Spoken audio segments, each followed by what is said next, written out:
අපි අද කරන්න යන්නේ මානව අස්ථි පද්ධතියේ අපර ගාත්‍රය එහෙම නැත්නම් පහළ ගාත්‍රය ගැන.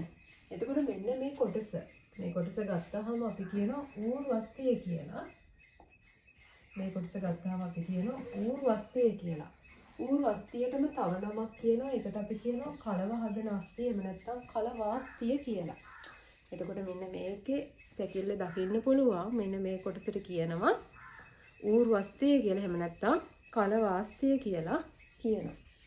ඊළඟට මෙන්න මේ දෙවෙනි කොටස. එතකොට මෙන්න මේ දෙවෙනියට තියෙන මෙන්න මේ කොටසේ මෙන්න මේ විශාලව එහෙම නැත්නම් මැදයට වෙන්න තියෙන අස්තියට කියනවා ජංගාස්තිය කියලා. ජංගාස්තිය කියලා. එහෙම නැත්නම් කියනවා ඒකට කෙන්ඩාස්තිය කියලා. මේ වලට දකින්න පුළුවන් ජංගාස්තිය එහෙම නැත්නම් කෙන්ඩාස්තිය. ඊළඟට මෙන්න මේ ජංගාස්තියත් එක්ක පොඩි අස්තියක් තියෙනවා. අන්නේ අස්තියට කියනවා අනුජංගාස්තිය කියලා. ඒකට මේ දකින්න පුළුවන් අනුජංගාස්තිය කියන අස්තිය. මෙන්න මේ දකින්න පුළුවන්. ඊළඟට තියෙනවා මෙන්න මෙතන. මේක වෙන පාටකින් පෙන්නන්නම්. මෙන්න මේ තියෙන අස්තියට කියනවා ධනිස් කටුව කියලා. ධනිස් කටුව කියලා කියනවා. ඒකට මෙන්න මේකේ මේ දකින්න පුළුවන් ධනිස් කටුව කියන අස්තිය. ධනිස් කටුවේ තියෙන එක අස්තිය. ඊළඟට වලලු කර අස්ති 7ක් තියෙනවා. එතකොට මෙන්න මේ විදිහට මේ දකින්න පුළුවන් වලලු කර අස්ති 7. එතකොට 1 2 3 4 5 6 7ක් විදිහට වලලු කර අස්ති 7ක් තියෙනවා. මෙන්න මේ කොටසේ. මෙන්න මේ කොටස. එතකොට මෙන්න මේ වලලු කර අස්ති වලට කියන තව නමක් තමයි පාද කුර්චාස්තිකා කියලා. පාද කුර්චාස්තිකා කියලා කියනවා.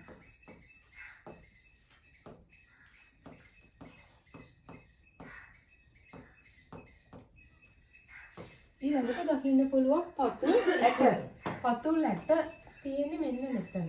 පතුල් ඇට තියෙනවා 5ක්. ඒක මෙන්න මේ තියෙන මෙන්න මේවට කියනවා පතුල් ඇට කියලා. 1 2 3 4 5යි. ඒතකොට පතුල් ඇට 5යි. මම එකක් එන්නන්න මෙන්න මේ විදිහට පතුල් ඇට 5 තියෙනවා. පතුල් ඇට වලට කියනවා පාද කුර්චෝපරි කියලා. පාද කුර්චෝපරි කියලා. ඊළඟට දකින්න පුළුවන් මෙන්න මේවට කියනවා ඇඟිලි පුරුක් කියලා. එතකොට මෙතන දකින්න පුළුවන් ඔයාලට ඇඟිලි පුරුක් තියෙනවා 14ක්. එතකොට මෙන්න මේ පළවෙනි ඇඟිල්ලේ තියෙනවා ඇඟිලි පුරුක් දෙකක් තියෙනවා. 1 2 දෙවෙනි එකේ තියෙනවා 1 2 3යි විදිහට. ඊළඟට තුන්වෙනි එකේ 1 2 3යි. ඊළඟට හතරවෙනි එකේ 1 2 3යි.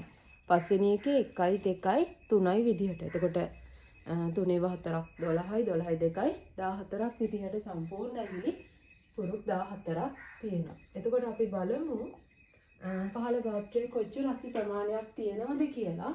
ඌර්වස්තිය ගත්තාම එකක් තියෙනවා. ඊළඟට ජංගාස්තිය ගත්තාම 1යි. අනුජංගාස්තිය ගත්තාම 1යි. ධනිස් කටුව 1යි. වලලු කර අස්ථි තියෙනවා 7ක් තියෙනවා. ඊළඟට පතුල්ලට තියෙනවා 5. ඇඟිලි පුරුක් තියෙනවා 14ක්.